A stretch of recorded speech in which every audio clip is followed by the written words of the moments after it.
Hey guys, this is Tagene Brown-McBean of Money Coaching Services, and today we are going to talk about some of the topics, money topics that is, that you and your spouse or significant other should be discussing. So our topic today is money topics every couple should discuss. But before we get into the details, I'd like you to hit subscribe and hit the notification bell so that when we are on again, you'll be able to get these great tips. So we have some information in the description that can also help you to improve your money management. So let's get into this training. So what should you be discussing with your partner, right? Because a lot of people, we fall in love and we are over the moon and we have found what we call our soulmate, for those of us who believe in true love, or those of us who are just happy that we found someone that we mesh well with, and we are considering in the back of our mind that we want this person to become our spouse, right? So what do you need to discuss? So you think that you're a match, and now we need to figure out if you're also a financial match, right? You have to get the finances incorporated in your discussion as well, because it will affect your relationship, no doubt. So number one, your financial personality. What is your financial personality? The man, what's the man's financial personality? Is he the type of person who goes out and spend a lot? Does he spend to impress? Does he have a vision of what he wants financially? What type of spender is he? The woman, what type of spender is she? Does she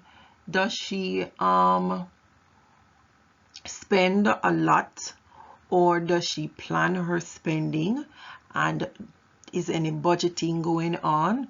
Do any of the individuals, do they budget? Do they project ahead, like for the next 3 months, what plans they have, and work towards those plans?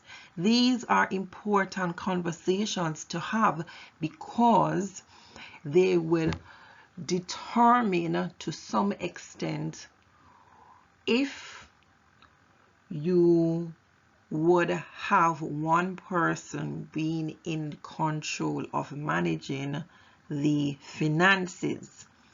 So this would be if you are living together, if you're gonna get married. These are the conversations you have to have, because they will impact both of you, right? So that is number one. What is your financial personality? So each of you need to determine that, right? And the reason for determining that is so that you can get to assess now who is stronger in dealing with the finances, or if probably both of you have a similar financial personality and none of you are actually good at managing money. And if that is the case, what would be the next step? Would you now go ahead and try to learn better money management strategies, both of you? Or if one is more inclined to say, okay, I'll take up the mantle and go and learn how to manage the money, and then we will come back and discuss as a couple how we incorporate what I have learned in our finances. Okay, so that is an option that you guys can try. So number two is your net worth. Talking about your net worth. So your net worth is basically the total value, meaning the dollar value of all your assets, meaning the things that have value, like your house, probably your car if you paid it off, and house, car, land, yeah, bonds, and if you have any cash in the bank, savings, and you subtract your total assets. So that you have your assets and you're going to subtract your total liability, which is your loans, your credit cards, and anything that you owe somebody else that you have to pay back from your assets, and then you will get your net worth. So the reason for discussing your net worth here is to make the other person aware of the numbers, because the numbers don't lie. Yes, the numbers don't lie, because persons will say, okay, I'm doing well financially, and then when you do the calculation for the net worth and you subtract their liabilities from their net worth, and some people are in minus, negative net worth, and negative net worth is bad. Yes, it is bad. That means you are struggling with your finances. It might not mean that you don't earn a lot. It just might mean that you are not good in controlling how you spend, when you spend, why you spend. Because you have some persons who spend a lot, but they spend a lot on buying assets, buying houses to live in, houses to rent, and things like that. If you're using your money that way, your net worth will increase.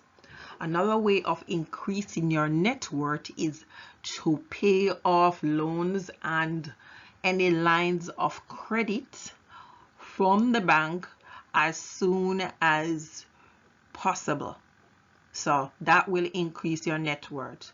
Spend more on buying assets, and you can also spend more on paying down your debt.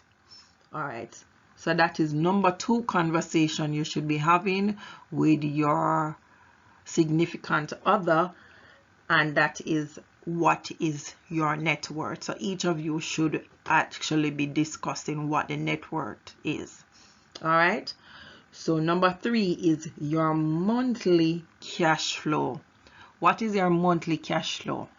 Your monthly cash flow is basically after you've done all the spending, or some people actually do like standing orders or salary deductions to take out their savings portion first.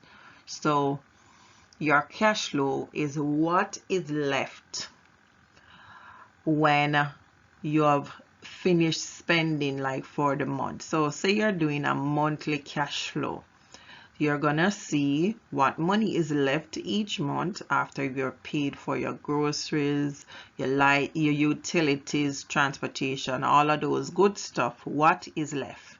And what is left is your cash flow. So your cash flow is an indication of also how well you're managing money, meaning you're not the type of person that because money is there you feel that you have to spend it. That means you have some control over your emotions financially, which means as it relates to finances, you're maturing into a person who will have a high cash flow, right? So cash flow is an indication that you are actually making an effort to control your spending and also ensure that you're not living paycheck to paycheck. You're ensuring that you have some money set aside for any emergencies, and each month you have some money that you put aside for any emergencies, right? All right, so that is number 3, your monthly cash flow. So as I said, each person, each topic that comes up, each person should be sharing with the other person what their situation is. All right, so number 4, your financial arrangements. Now your financial arrangements may take many forms. It could be what your income is, how much debt you actually have, and anything relating to that is important to know, because if you get married, what happens is that the debt of your spouse, the loans and credit cards that your spouse have, will be considered your debt as well, because now instead of you are being two different individuals, now you become one. And that is why they've come up with, when you're getting divorced, you pay, one person pay, they get 50% of whatever is there, because they pull up everything in one and divide it, right?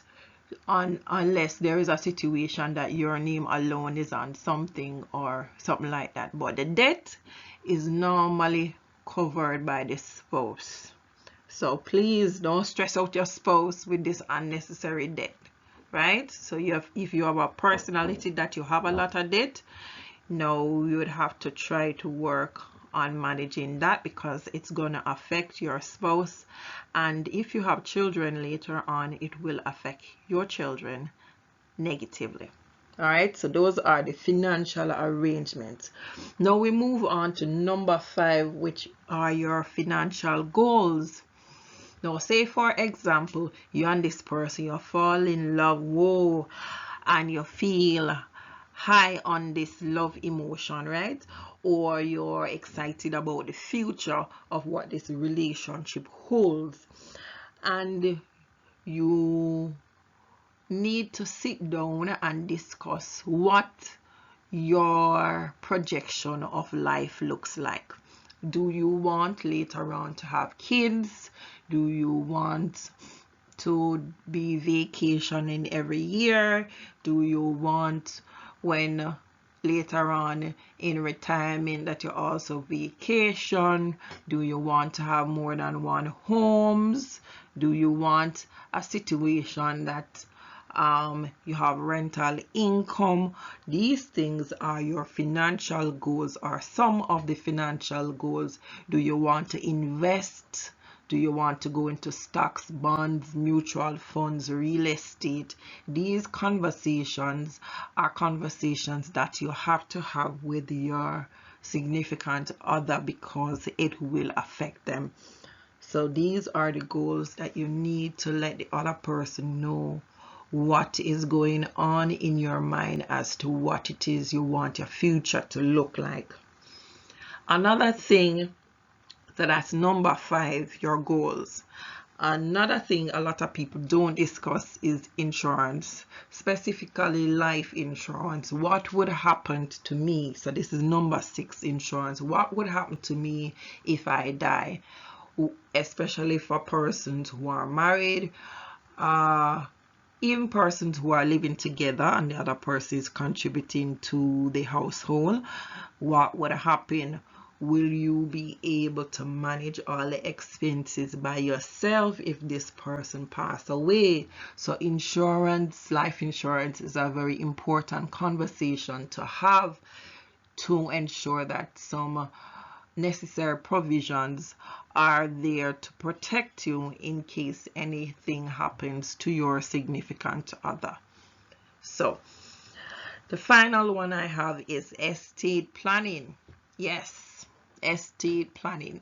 So this would cover all the things you would like your beneficiaries to have, the conversation of how to plan for estate duties and any legal or government taxes that will happen if you pass away, right? A lot of people don't know that estate duties are very expensive, and the government must get these duties and taxes before anything from the estate can be transferred to any beneficiary or anything like that. So you need to do your homework and protect yourself and protect your family. So this is Tagene Brown-McBean of Money Coaching Services, and this is what I have for you today. 7 topics every couple should discuss. 7 money topics, right? So by discussing these topics, it will make your financial journey a little better, or should give you some ease to know that, okay, we are at step 1, we need to do step 2, we need to do step 3. Don't fret about not being able to do everything all at once. Money management is a process, so all you need to do is just find out what it is you have, what it is you don't have, and make plans to get to the next level. Okay, so if you have time, see you in the next video. Bye.